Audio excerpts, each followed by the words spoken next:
Hey there. Chemistry is all about understanding the stuff that makes up our world. But how do we even start? We need a way to describe and tell different things apart. And that's exactly what we're going to get into today, the essential tools chemists use. So let's jump right in. Really think about it. How do we do that? If a chemist discovers some new, unknown substance, how on earth do they figure out what it is? How can they be sure it's gold and not, something that just looks like gold, or that this liquid is water? Well, it all comes down to something we call its properties. Okay, to make this super clear, let's forget about chemistry for just a second. Let's use an analogy. Imagine you're describing a friend to someone who's never met them. What would you talk about? Well, you'd probably mention two main things, right? What they look like, their appearance, and what they're like, their personality. And believe it or not, that's almost exactly how we describe matter. All right, so let's see how this whole person analogy actually works in chemistry. How do we figure out a substance's identity? So check this out. On one side, you have a person's appearance, what they look like. You can see their hair color, how tall they are. You can observe all that without changing who they are. In chemistry, that's what we call a physical property. Now, on the other side, you have their personality, how they act, how they react to things. That's kind of like a substance's chemical properties. It's all about how it behaves and its potential to change into something totally new. So, let's nail this down. A physical property is simply a characteristic you can see or measure without actually changing what the stuff is made of. It's really that simple. Just think of it as the appearance of the matter we're looking at. And here are some perfect examples. Color, right? Gold is that classic yellow color. That's a physical property. Hardness, density, its melting point, even its smell, those are all physical properties. A really good one is boiling point. When water boils and turns into steam, it looks different, but it's still H2O. Its identity hasn't changed. That's key. Okay, now for the other side of the coin, chemical properties. This is the personality we were talking about. A chemical property doesn't describe what a substance is right now, but what it could become. It's all about its potential to react and turn into something totally different. A fantastic example of this, and this is a really important vocabulary word, is flammability. It's just a fancy way of saying something has the ability to burn. So when something is flammable, it means it has the potential to catch fire and become totally new things, like ash and smoke. And this picture of a burning match says it all. The wood of the match has the chemical property of flammability. But you don't see that property until it actually starts burning, right? And when it does, it's not wood anymore. It's changing into ash and smoke. That's a chemical property in action. Okay, here's another big vocabulary word for you. Reactivity. This one just describes how likely a substance is to combine, or, react, with other things. A great example is how some metals go totally crazy when you put them in acid, while others, like gold, just sit there and don't do a thing.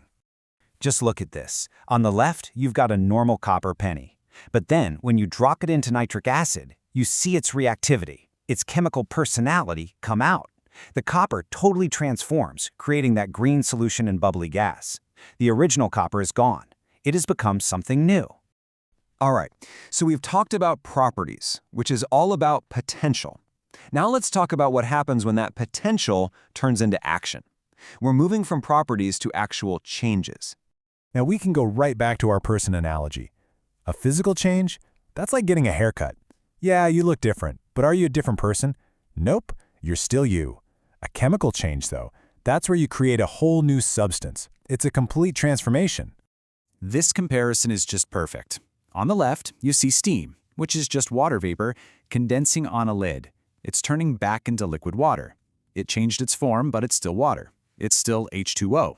That is a classic physical change. But on the right, that's different. That's iron reacting with oxygen in the air to become something brand new, rust. You can't turn rust back into iron easily. That is a chemical change. And this is the absolute key takeaway. A chemical change always produces one or more new types of matter. That's the rule. If you don't get a new substance at the end of it all, it wasn't a chemical change, period. Okay, we're almost there. One last big idea. We've talked all about these properties, but let's ask a really simple question. Does it matter how much of this stuff you have? Seriously, think about it. If you have a single drop of water, does it have the same basic properties as an entire lake full of water? The answer? Well, it's yes and no. And that leads us to two really important categories of properties. And here they are. Intensive and extensive properties. Now I know, especially for English learners, these two words sound almost the same, but they mean the exact opposite. So here's a little trick to remember them. Think of intensive properties as being independent of the amount. The in helps you remember. Extensive properties, on the other hand, depend on the amount. Let's make this concrete with some examples. Extensive properties are things like mass and volume. It makes sense, right? A whole gallon of milk obviously has more volume and more mass than a little cup of milk. The amount matters. But now think about intensive properties. Temperature is a great one. You can have that big gallon of milk and that small cup of milk both be at exactly 20 degrees Celsius. The amount of milk doesn't change the temperature. And another super important intensive property is density, basically how tightly packed the stuff is. Okay, let's pull all of this together. You might be wondering, so what? Well, all of this matters because these ideas are literally the basic toolkit that every chemist uses to figure out what's what.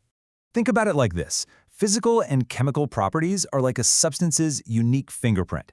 Every single substance has its own special set. So by studying these properties, a chemist can identify something they've never seen before and even predict how it's going to act. And this is where intensive properties become a chemist's superpower. They are incredibly useful for identifying stuff. Why? Because it doesn't matter if you have a tiny little fleck of a substance or a giant boulder of it. An intensive property like its density will always be the same. That's huge for identification. So, that leaves us with a final puzzle for you. Imagine someone hands you a brick that looks like solid gold. Now you know that lead is also a really heavy metal, but it's not as heavy as gold. So how could you figure out if that brick is real gold or just a fake one filled with lead without having to cut it open? Which intensive property would be the key to solving that mystery? We'll let you think about that one.